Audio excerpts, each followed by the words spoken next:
Welcome to the Great Detectives of Old Time Radio. From Boise, Idaho, this is your host, Adam Graham.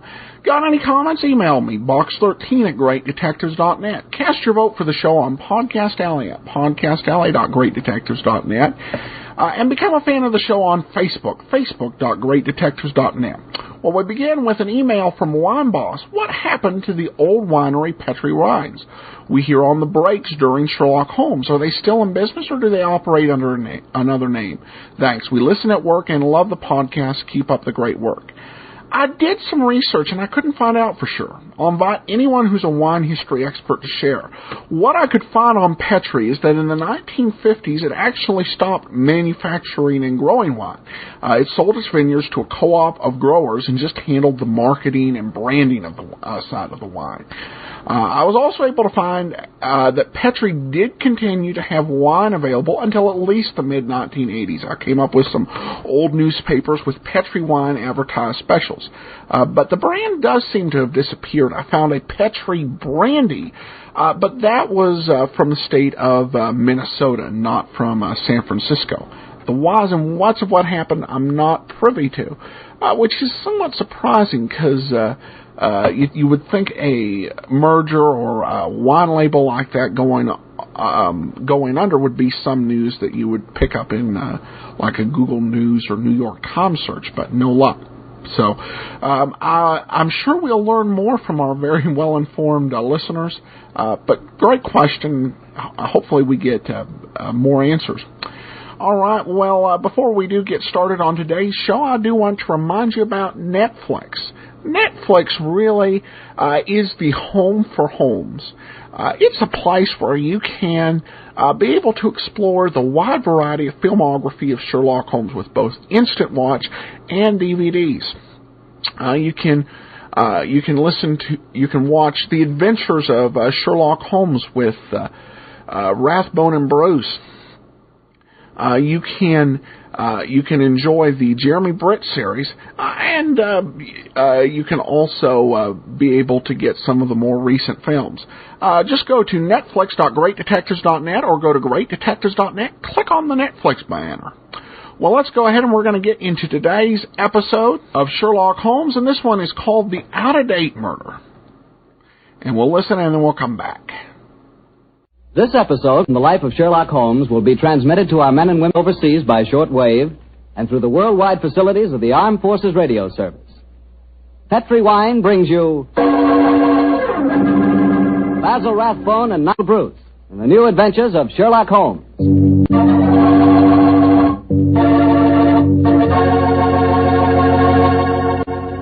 The Petri family, the family that took time to bring you good wine, invite you to listen to Dr. Watson tell us another exciting story about his old friend, that master detective, Sherlock Holmes. And we'd also like to tell you something you really ought to know.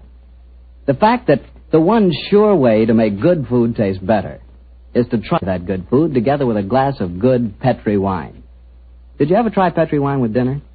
No kidding, that's one bandwagon you sure want to hop on. Take, for instance, a deep red, hearty Petri California Burgundy. Wait till you taste that Petri Burgundy with, let's say, a delicious old-fashioned beef stew. Or maybe try a glass with spaghetti. I'm telling you, when you add the luscious flavor of that Petri Burgundy to the flavor of your favorite foods, you're really living. You're finding out for the first time what good eating really means, on the level. So better keep a bottle of that Petri Burgundy right on the dining room table. And never forget, the best friend a good meal ever had is a glass of Petri wine.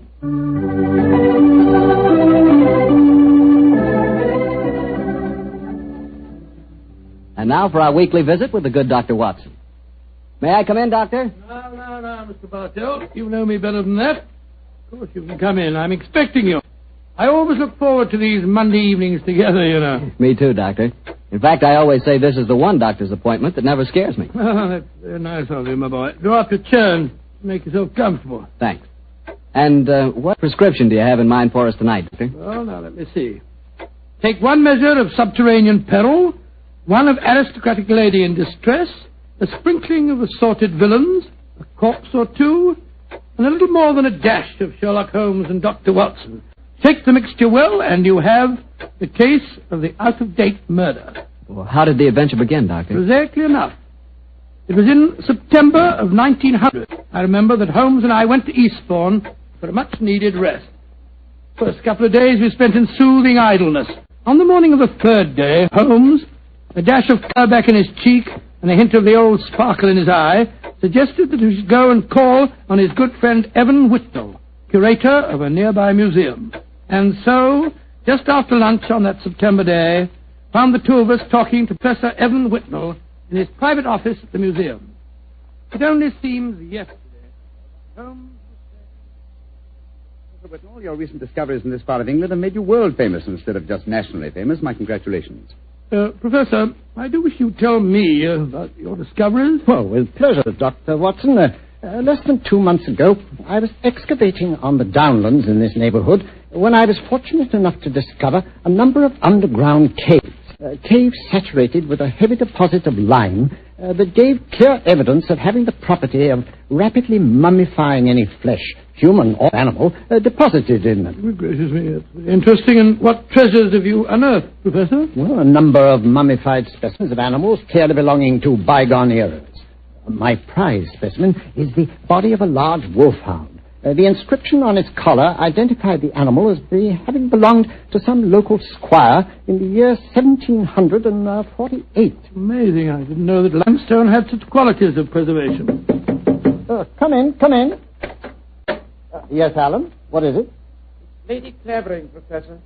She asked me to tell you that she was in the museum. Oh, yes, sir. Show her up here, will you, Alan? Very good, sir. I'm most anxious for you both to meet her, and she in turn is even more anxious to meet you. Now, I dined with her last night, and when I told her that you were coming today, she insisted on meeting you. Oh, Whitnell, you scoundrel, there's a twinkle in your eye. I suspect that Lady Clavering is here to consult me in my professional capacity, and that you engineered the meeting. Well, perhaps I might have dropped a hint. No, I warn you, Professor, Holmes can't become involved with another case. He's completely run down. Well, don't worry, Doctor. All that Lady Clavering requires is a little advice. Advice? Oh, that's a different matter altogether. Yes, sir. I knew you wouldn't mind, Holmes. Helena, my dear, there you are. Come along in. Thank you, Alan. Allow me to introduce Lady Clavering, Mr. Sherlock Holmes and Dr. Watson. How do you do? How are you, gentlemen? Now, here you are, my dear. Sit down here. And I may as well tell you, Helena, that our little plot has already been discovered. Oh, dear. And I was just getting ready to exert all my feminine wiles in an attempt to persuade you to help me, Mr. Holmes. Oh, I'm certain that he found you utterly irresistible, my dear Lady Clavering. You flatter me, Doctor. No, I mean it. The professor tells me that you're in need of a little advice, Lady Clavering. Yes, Mr. Holmes. I'll ask my question simply. 5 years ago, my husband, Sir George Clavering, left me. Left you? Gracious me, how stupid of him. I haven't seen or heard tell of him since. I now wish to remarry. But of course I couldn't do that without having my husband declared legally dead. My dear Lady Clavering, I can't help feeling that a lawyer is the proper man to consult, not a detective. Perhaps you're suggesting that there was foul play in connection with your husband's disappearance. Oh, no, Dr. Watson. The Claverings are a strange family, self-willed and headstrong. George and I were not happy together.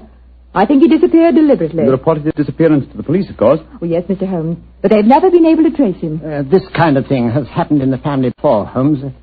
Tell them about Sir Nigel, Helena. Well, he was one of my husband's ancestors. He walked out one day in 1777 and was never seen again. Extraordinary family, always disappearing. George knew of the legend. He often threatened to do the same thing himself. But your problem, Lady Clavering, is not that of your husband's fate, but rather of your own freedom. Yes, Mr. Holmes. Well, I'm afraid my advice can be of little consolation to you. The law has specified a number of years that must elapse before anyone disappearing can be declared legally dead. I would suggest that you possess your soul in patience until that period has elapsed. Oh, dear. And I was hoping you'd be able to think of some terribly clever way of getting round the law, Mr. Holmes. Lady Clavering, Sometimes, perhaps, my methods may be unorthodox, but I assure you that getting around the law, as you put it, is a procedure I do not indulge in. Oh, dear me, now I've offended you, Mr. Holmes. And it's the last thing on earth I meant to do, I assure you. My friend's a little touchy about matters concerning his professional honor, you know, Lady Clavering. Oh, nonsense, my dear Watson. I'm not touchy and I'm not offended. And now, may I suggest we all examine the Professor's latest treasures, and after that, perhaps, he'll take us for a stroll on the downs. I'm most anxious to examine those lime pits of his.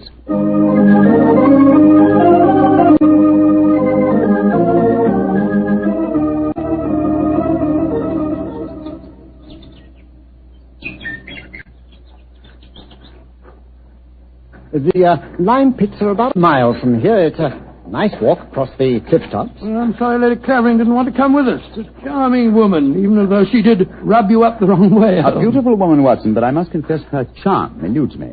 Her lack of concern about her husband's fate seemed completely unnatural. Not if you'd known her husband, Sir George Clavering. He was a tyrant and a bully, both in his home life and in the village. Hello? Who's this coming towards us? It's Timmy. Daft Timmy, they call him in these parts. He isn't quite right in the head, poor fellow, but he's perfectly harmless. Has two passions in life, birds and bonfires. Hello, Timmy. I've got something beautiful to show you. Oh, it's so beautiful. Well, what is it, Timmy? Look, it's in my cap. See? Oh, isn't it lovely? Robin's egg. I found it when I was bird nesting. Did you ever see such a blue egg? It's a beauty, Timmy. Where did you find it, my boy? Down by the lime pits. Oh, I'm going to build a lovely fire on the downs tonight. I'll let you come and watch it if you give me a shilling. Now, you be careful, Timmy, or you'll be in trouble again. Timmy doesn't get in trouble anymore now. Not since he had Sir George carried away. Sir George Clavering used to whip Timmy when he found him on the land. Timmy, tell me, how did you have Sir George, as you put it, carried away? I told my birds about him. I told them how he used to beat poor Timmy, and they said they'd carry him off and drop him over the cliffs. and that's what they did, because he never came back again. Oh, Lord, here comes Harry, Sir George's brother. Now there'll be trouble. Timmy, you'd better run. Oh, no, Timmy can't run. He'll break his pretty blue egg. Timmy, get off my land. If I catch you here again, I'll take my riding crop to you. Timmy hasn't done anything. Go on, be off with you, do you hear? I'll tell my birds about you. That's what I'll do. Oh, don't forget my bonfire. Infernal scoundrel. Hello, Whitnell. Hello, Harry. Have you met Sherlock Holmes and Dr. Watson? Oh, Sherlock Holmes, the professional nosy Parker, eh? Yes, Helena was just telling me about you. I'm very angry with her for talking to you about my brother. Private affair, and I intend it should remain one. You understand, Holmes? Oh, upon my soul. The devil with your brother, sir. And with you. I'd advise you to remember that you're not addressing a half-witted villager who can't defend himself. If you know what's good for you, you'll do what I say. Impertinent brute. He spoke to you as if you were a stable boy, Holmes. Oh, really? He was quite refreshing. I'm reminded of an apposite quotation of my young friend James Elroy Flecker. Thine impudence hath a monstrous beauty, likened to the hindquarters of an elephant. Yeah, he's almost as much disliked as his brother before him. Tell me, does he succeed to the title when his brother is declared legally dead? Oh, yes, and what's more, he's Helena's unofficial fiancé, worse luck. I see. Personally, I'm beginning to get a trifle bored with the affairs of the Clavering family. Let's go on to the lime cake, shall we?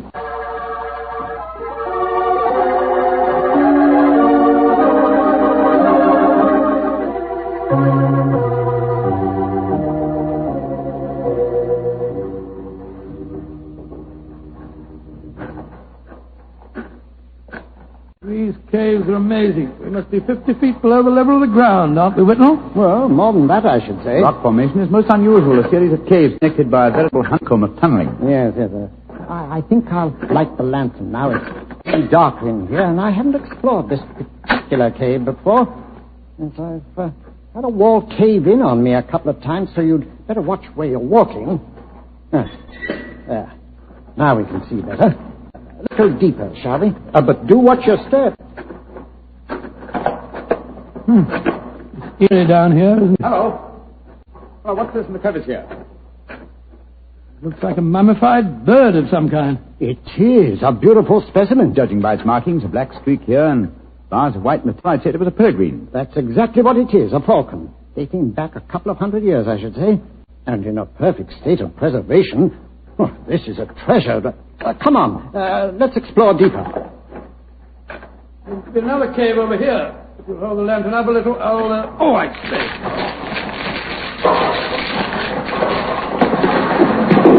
Good Lordy. The whole wall collapsed. Watson, you're not hurt, are you? No, Holmes. I'm all right. Why, you've unearthed another cave, Dr. Watson. Let's go in. I think we can just manage to crawl through. Great God, I don't believe my eyes. Magnificent. Whitnall, this is a treasure indeed. A perfectly preserved body dressed in 18th century costume, powdered wig and all. Yes, and there's no mistaking who it is. Look at that typical beak profile. It's a Clavering, and it isn't hard to identify which one. By George, you mean the one that Lady Helena told us about this afternoon? Exactly. Without doubt, this is the body of Sir Nigel Clavering, who disappeared in 1777. Let's search his pockets. We might find some identification. Yes, here's a snuff box of the period, and some coins. Yes, the inscription of George III is still visible on them. Hello, here's his diary. This is unbelievable. What are you up to, Holmes? We're examining the body, Watson. This man was murdered. Murdered? With this wound just above the heart. Obviously inflicted with a sharp instrument, probably a dagger. This is interesting. An entirely new experience for me. The opportunity of solving an unsuspected murder committed well over 100 years ago. Glance through that diary, Watson, will you, old chap? Let's see if the devil suspected his fate. Rather hard to read. All the S's look like F's. Peculiarity of the 18th century writing. They are saying, I suppose that means saying, they are saying in the coffee houses that my brother Harry hath been coveting my wife. But this is amazing, Holmes. See how history repeats itself. It's an exact parallel of the situation existing today. Harry is coveting his brother's wife, Helena, and Sir George has not been seen for 5 years. What an extraordinary coincidence. If it were one. As it is, it's one of the most ingenious frauds I've ever seen. The clothing appears authentic, so do the coins, the faded ink, the paper of the diary, and due to the peculiar mummification of the body, it would be almost impossible to say how long it's been here. Nevertheless, I'm convinced that this is a recent corpse, and undoubtedly that of Sir George Clavering. Well, what makes you so sure, Holmes? Writing in the diary. 18th century used an S that looked like an F, it is true, but never at the end of a word. You will recall, Watson, that you were reading H-A-F, have, for H-A-S, has. That's perfectly true, I was. Well, that would be incorrect and genuine 18th century writing. Now, obviously, this is an extremely clever attempt to disguise the comparatively recent murder of Sir George Clavering. It's incredible, Holmes. Yeah, I believe you're right. I'm sure of it. Well, what are you going to do about it? You and I, old chap, will mount guard over the body. You, my dear Whitnall, if you don't mind, will be good enough to go and fetch the police.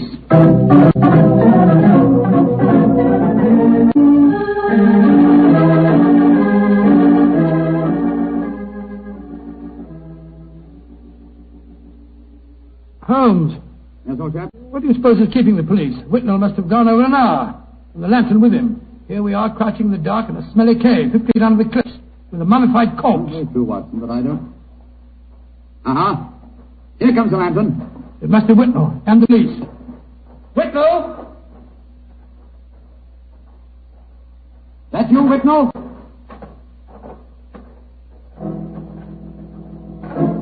That lantern's blinding me. Is that you, Whitnall? Answer, can't you? Come on, Watson!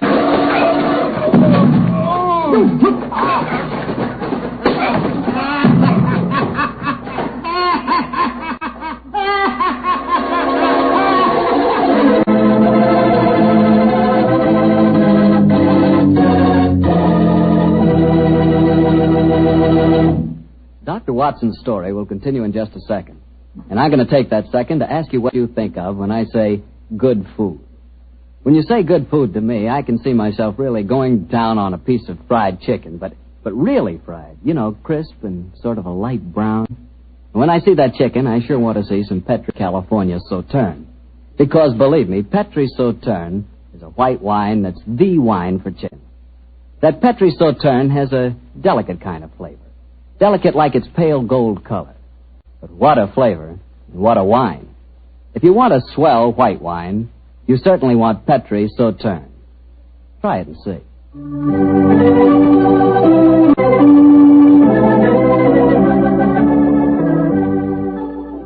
And now back to Dr. Watson and tonight's story, The Case of the Out-of-Date Murder. Well, Doctor, you certainly had me on the edge of my chair during the first part of the story. Oh, I'm glad of that, my boy. Say, what happened when Sherlock Holmes yelled out at you in the cave? I was struck from behind with a spade and knocked out. A second later, the same thing happened to Holmes. You see, we were blinded by the lantern and couldn't protect ourselves. When we came to, we found we were at the bottom of a pit. The walls were narrow and vertical, and I saw no earthly way of our getting out of the trap. But as usual, Holmes had something up his sleeve.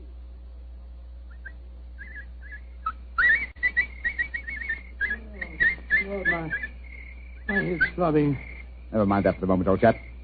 Get the coat off in your shirt. Oh, Come on, off with it, old boy. Come on, off with it. I've already removed mine and tied them together. Oh, what for? Oh, dear me, that blow on your head must have been unusually severe. I'm trying to make a kind of rope, Watson, a rope to get us out of here. Oh, what's the good of a rope unless there's someone on the ledge above us to haul us out?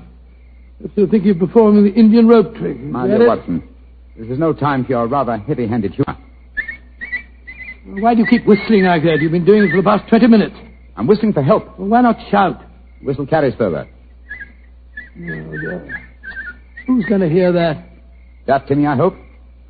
Remember, he was having a bonfire on the tip-top night. My whistle is that of a nightingale, a song unheard in Sussex this time of the year. If he does answer it, I'm sure it'll bring him down here. Oh, dear. Well, I hope you're right. Seems to me that Whitnell and the police will never find us here. We shall mummify, just as the filthy murderer intended us to. Courage, Watson. It's worked! It's Timmy! Cutting a burning log. Go down here, Timmy! Nightingale, pretty birdie, what are you doing down there? Timmy! I've tied these clothes together to make a rope. I'm going to throw them up. You ready? Catch! Good. He's caught it. Now, Timmy, lower it to it. Oh, I shouldn't do this. They'll whip me. No. Nobody will whip you, Timmy. And we both want to give you a shilling to come up and see your bonfire. Oh, that's different. 2 shiny shillings. I'll lower the rope. Here it comes. That's it. All right, now then. You first. All right, Timmy, pull away. Here it goes.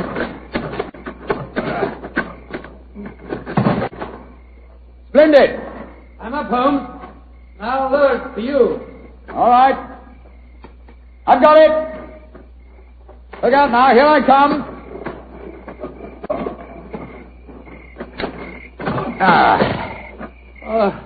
Thank goodness we got out of that place all right. I don't see the nightingale. Oh, you must have him inside your coat. Well, never mind. We'll all go up to my bonfire and get warm. It's such a pretty bonfire.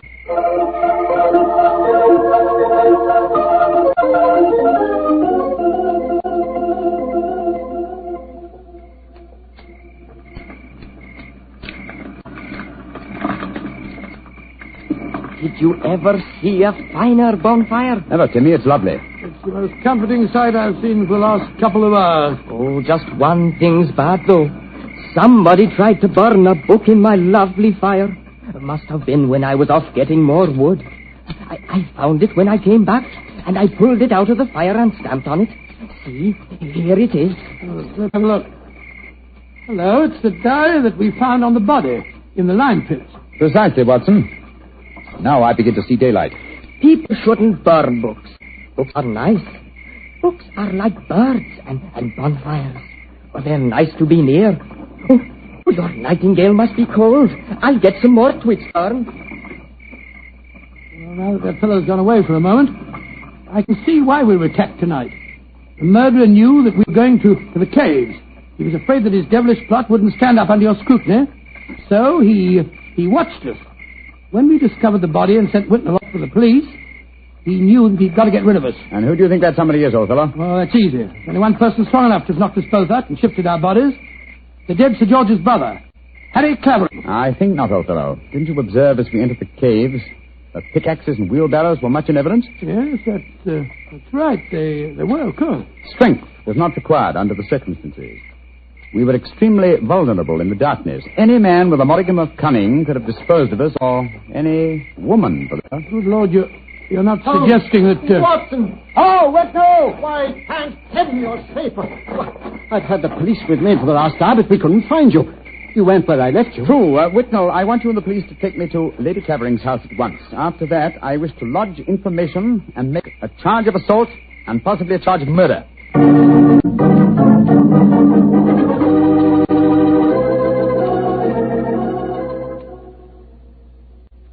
And that, Lady Clavering, is the story of how you found your husband's body. Oh, horrible, Mr. Holmes. Horrible. But who in thunder could have planned such a devilish plot? Yeah, why did the murderer attack you and Watson? There, my dear Whitnell, you have the key to the murderer's identity. The man who so cunningly conceived and executed the murder of Sir George could never have bungled the job of disposing of Watson and myself unless he had meant to bungle it. You mean he didn't mean to kill us? Exactly.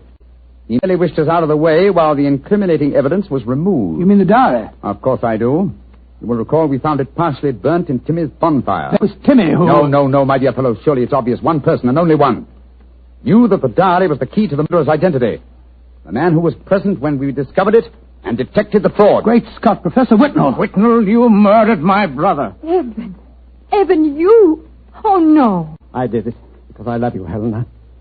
All these years has been nothing in my life that meant anything but you. How could you? I thought that if George were out of the way, I could make you care for me. And when I realized that you loved Harry, I was mad with jealousy. And so I planned to conceal George's body forever. It was a clever plan. You said so yourself, Holmes. If it hadn't been for you, it would have worked. Yes, it was diabolically clever, Whitnell, but I'm afraid that no amount of cleverness now can prevent you from paying for your crime. Sir George, I suggest that you instruct the police to come in. Our work is done.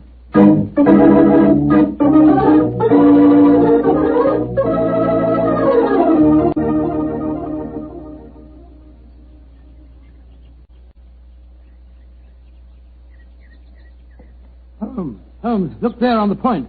Timmy's bonfire is still burning away. Yes. Tim is a simple fellow with simple tastes. Why are you so gloomy? You solved the case brilliantly. My dear fellow, my faith in human nature has been sadly shaken. Oh, sadly. Evan Whitnell was a good friend, an old one. Hard to be instrumental in sending him to the gallows. Well, he richly deserved it. Yes, I know he did. That's quite true, but it's depressing just the same. Come on.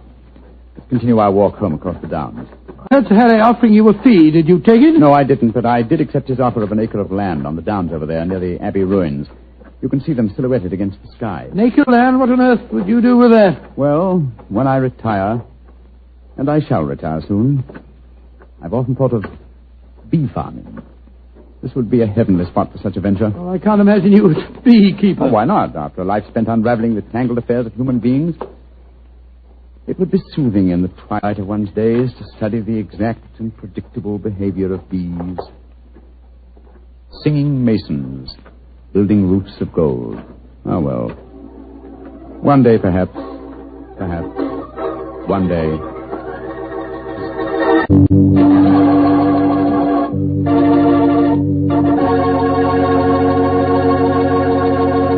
Well, Doctor, that was a swell story. You know, I'm sure glad we get together like this once a week. Oh, thank you very much. Next week, why not come over a little earlier for dinner? Oh, no, I wouldn't think of having you go through all that trouble. Oh, well, of course, if you feel that way. Well, say, aren't you going to coax me? Well, to tell you the truth, I knew I wouldn't have to coax you.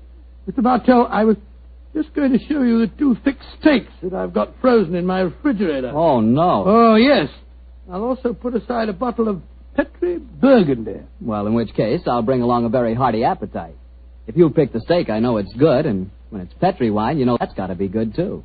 Because the Petri family has been making fine wine for generations.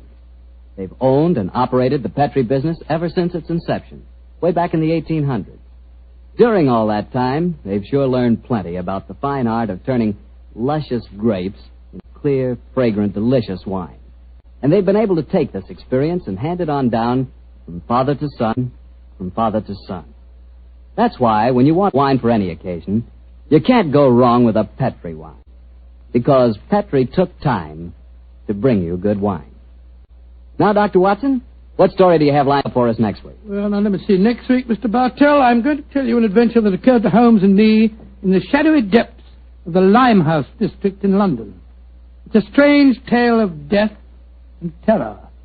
I call the story The Eyes of Mr. Layton. Well, Doctor, we'll be sure not to miss it. And meanwhile, don't you forget you promised to contribute to the National War Fund. National War Fund, of course, Mr. Bartell. It's a must. The money you give to your war fund not only helps the men and women in our armed forces, and it not only helps our allies, but that money goes to work right in your own community, helping make possible many relief and welfare agencies in your own hometown. So let's all be generous in victory. Give to your community war fund.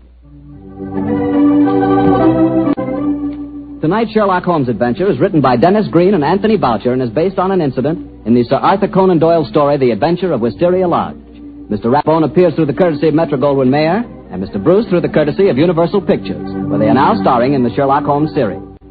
The Petri Wine Company of San Francisco, California, invite you to tune in again next week, same time, same station. Oh, the Petri family took the time to bring you such good wine. So when you eat and when you cook, remember Petri wine. To make good food taste better, remember... Petri wine. This is Harry Bartell saying goodnight for the Petri family. Sherlock Holmes comes to you from our Hollywood studios. This is the Mutual Broadcasting System.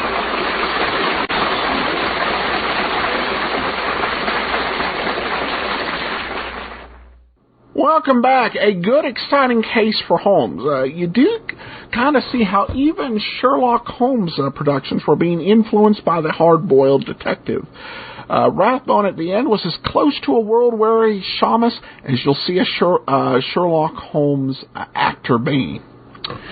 All right, well, we have more email, this one from Otto. I've been listening to many of your podcasts for several weeks now and become rather delighted with your Sherlock Holmes episode. I recently found a copy of The Iron Box from another podcast. I would suggest trying to find this one because it not only has become one of my favorite episodes, but has an introduction by a woman who was part of the production of the radio shows. Also, if you see fit to expand your podcast number from 5 to 7, look at Rogue's Gallery and The Adventures of the Falcon. Both are much like Sherlock Holmes. Otto, first of all, regarding the Iron Box, I have access to it, and unless there's some problem with the recording, we'll be playing that in about 3 months. I definitely want to do both the Falcon and Rogue's Gallery. However, I don't think I'll be expanding to 7 shows a week. New shows will get added in through attrition. With my other podcasts, we're doing about 8 episodes a week already. Plus, I'd like to be able to have some free days in the schedule for me to be able to add the occasional bonus episode and video. I will admit that I've toyed with the idea of starting to do a Saturday show once Dragnet is over and have the Saturday show be more of a police detective show like The Lineup.